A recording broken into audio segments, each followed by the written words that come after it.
de Barranquilla.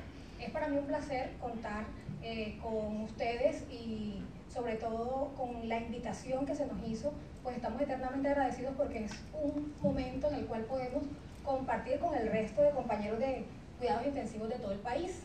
El tema a desarrollar, por mi persona, pues es el manejo del paciente con ACV isquémico en la unidad de cuidados intensivos. Antes de comenzar a hablar del tratamiento, pues quise traer algo de impacto mundial que tiene la patología y encontraba de manera especial que la incidencia de ACV isquémico en Colombia es baja. Es posible que haya un subregistro o en su defecto que estemos frente a factores de riesgo mucho menos que países del primer mundo como Estados Unidos y Canadá. Sin embargo, no es el mismo panorama cuando hablamos de mortalidad. Hay un aumento en la mortalidad con respecto a la incidencia. ¿Y por qué se está presentando esto? ¿Acaso estamos haciendo un mal manejo del paciente? ¿Cierto? ¿O existe algo peor aún que la mortalidad? Yo me hacía esa pregunta y me contestaba y creo que sí. Existe algo peor que la mortalidad y es la discapacidad. Porque al nosotros, de cierta forma, salvar la vida de un paciente, debemos garantizar también que su forma de vida sea óptima. Entonces, teniendo en cuenta esto y hablando de tratamiento, tenemos que enfocar algo. No solamente es administrar medicación, sino que en pacientes especiales como son los pacientes con enfermedad cerebrovascular, el tiempo juega un papel muy importante. Entonces, a partir de ahora, vamos a recordar que el tiempo es cerebro y que cuando estamos frente a un ACV, en realidad estamos frente a una reanimación cardiopulmonar, una reanimación cerebral. Así como hay ciertos tiempos que cumplir en pacientes con RCP cardiopulmonar, pues la AJA también se ideó unos tiempos específicos para manejar el paciente con ACV. Todo ello con el fin de minimizar los tiempos y así de garantizar una discapacidad menor.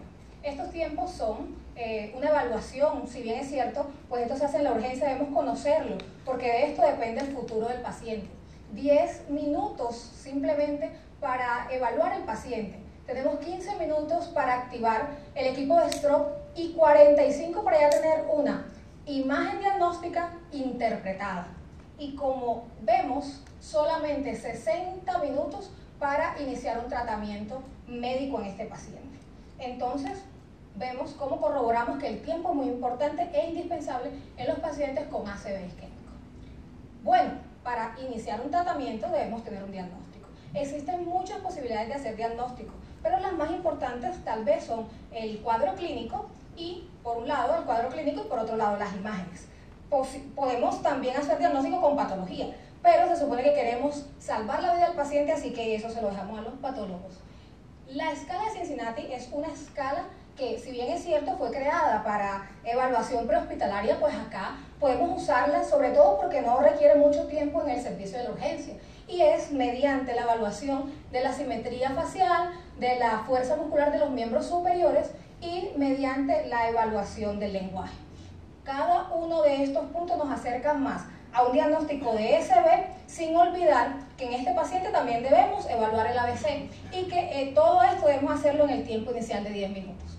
Existen escalas mucho más estructuradas, como la escala de NIHS o NIS, en la cual podemos cuantificar el deterioro neurológico del paciente mediante una puntuación dada a la evaluación del nivel de conciencia, de la condición del campo visual, la condición motora y del lenguaje.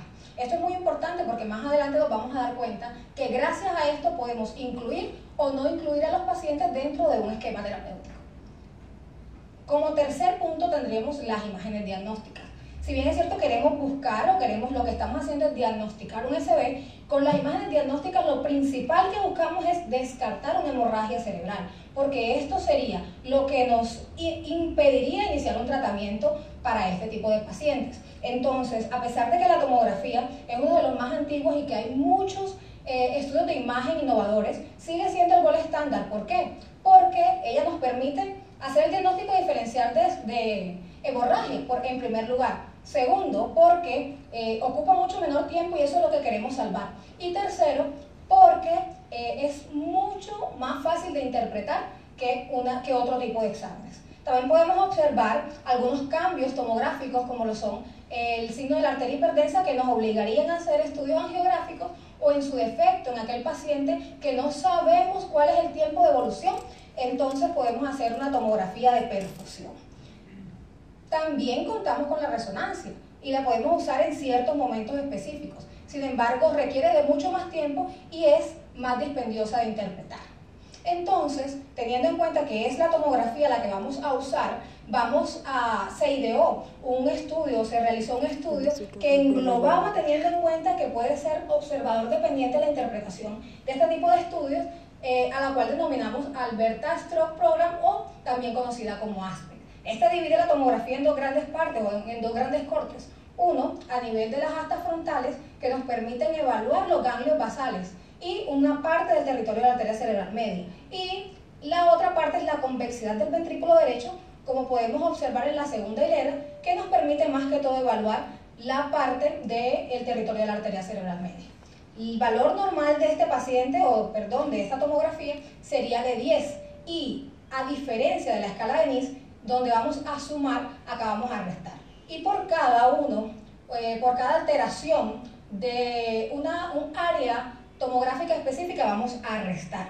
También muy importante, en conjunto con la escala de NIS, para determinar si el paciente es o no es candidato a una terapia.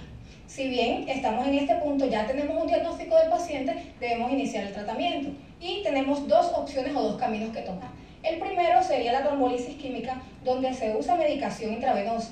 Y el segundo sería trombolisis mecánica, donde la intervención principalmente va a ser intervencionista. Okay. Hablemos entonces de la trombolisis química. Esta se usa y es la actualmente autorizada por la FDA desde 1995, cuando se publicó este estudio y comparó a aquellos pacientes que recibieron terapia y que no recibieron. Y si ponemos el ejemplo de la escala de NIS, podemos observar cómo hay una mejor recuperación en los pacientes intervenidos con respecto a los otros.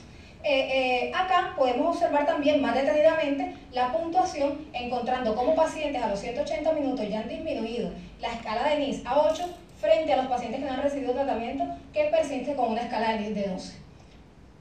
Como todo, hay pros y hay contras, o hay criterios que me dicen úsalo y hay criterios que me dicen no.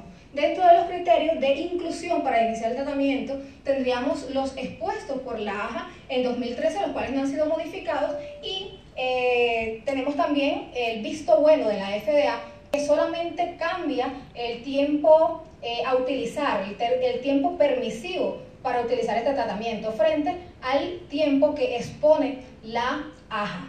Tenemos que tener en cuenta que pacientes que pensamos administrar este tipo de tratamiento no debemos usar ni antiplaquetarios ni anticoagulantes durante las primeras 24 horas. La dosis es de 0.9, dosis máxima de 90, primer 10% se pasa en bolo y el resto en una infusión de 60 minutos. Como había hablado ahorita, les dije que hay protocolos de inclusión, ¿cierto? También hay de exclusión, relativos y hay absolutos. Todos aquellos, sobre todo teniendo en cuenta la posibilidad de que el paciente tenga un sangrado. En los relativos, pues juega un papel muy importante el juicio del clínico y somos nosotros quienes debemos sopesar riesgo-beneficio para iniciar un tratamiento con este paciente.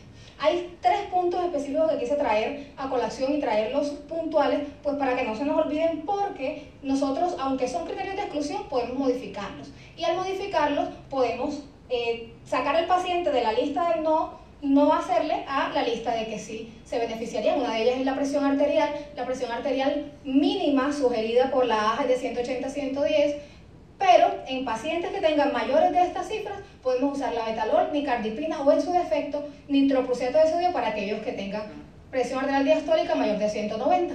Asimismo, la glucosa, valores por debajo de 50 deben expectarse, deben corregirse y revalorar el paciente. En segundo punto tendríamos los tiempos de coagulación con TP mayor de 15 e INR mayor de 1.9 con total exclusión, y sobre todo pacientes con hipodensidad que compromete más de 1/3 del hemisferio cerebral son excluibles por el gran riesgo de sangrado que tienen. Una vez establecido, realizada la trombolisis química, pues vendría la segunda parte del tratamiento, a la cual denominamos trombolisis mecánica.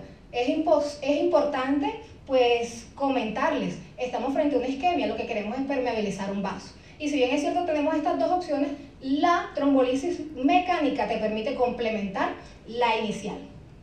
Los criterios para hacer una trombolisis mecánica son edades mayor de 18, un NIS mayor de 6, recordemos por qué lo explicábamos, que los síntomas sean instaurados en menor de 6 horas, que tenga un estado funcional previo muy bueno y que el aspect o alberta del cual ya hablamos sea mayor a 6. Es muy importante y no debemos dejar pasar que la presencia de la obstrucción debe ser de una arteria proximal. Y podemos ver el ejemplo, un paciente obstruido versus un paciente permeabilizado. Todas estas inclusiones o todos estos tratamientos están avalados por estudios. Uno de ellos y de los más actuales es el presente, al cual se denominó Mr. Clean, el cual va a comparar el paciente las primeras 24 horas y posteriormente los 5 o 7 días, donde podemos observar un descenso importante en los pacientes que fueron intervenidos del NIS, del valor del NIS frente a los que no fueron, casi del 50%, entonces vale la pena pues complementar el tratamiento. Importante, este tratamiento se complementa, no se hace de manera aislada, o sea que un criterio es que primero le hagamos una trombolisis química y posteriormente se complemente con una trombolisis mecánica. Esta es la escala de Rankin modificado, donde también nos muestra una mejoría, una discapacidad mucho menor con respecto a los pacientes que no recibieron el tratamiento. En segunda parte y un poco más reciente tenemos el estudio TRACE, publicado en el 2016, donde hace la misma comparación, pues también comparan otras escalas, sin embargo no nos vamos a detener en ellas. Acá ellos fueron un poco más amplios y evaluaron el paciente incluso 3 meses después. Y podemos observar cómo hay un descenso en el NIS de 2, prácticamente sin ninguna secuela.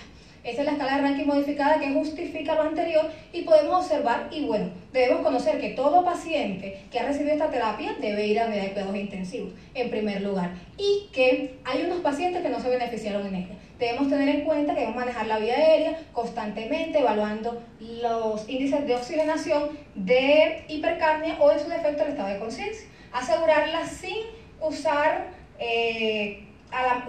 sin estimular reflejos que nos aumenten la presión intracircular.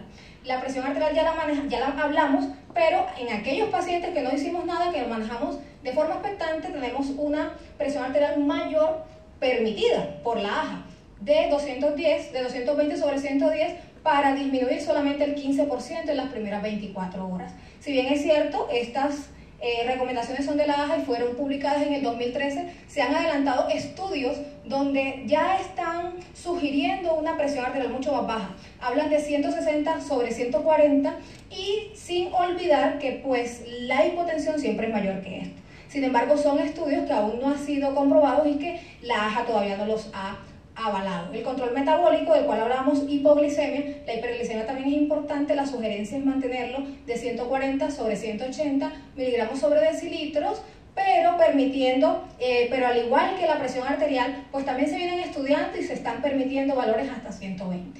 La temperatura importante porque aumenta el metabolismo y debemos tratarla en aquellos pacientes con 37.6 grados centígrados. Evitar la fiebre. En tercer lugar tenemos los fluidos, de los cuales ya ampliamente nos habló el compañero, y puedes tener en cuenta que sigue siendo la misma indicación. Debemos usar soluciones isotónicas, dentro de esto la solución salina, y pues teniendo en cuenta que cada paciente es individual, pues de todos modos se sugiere una dosis de 30 cc por kilo de mantenimiento.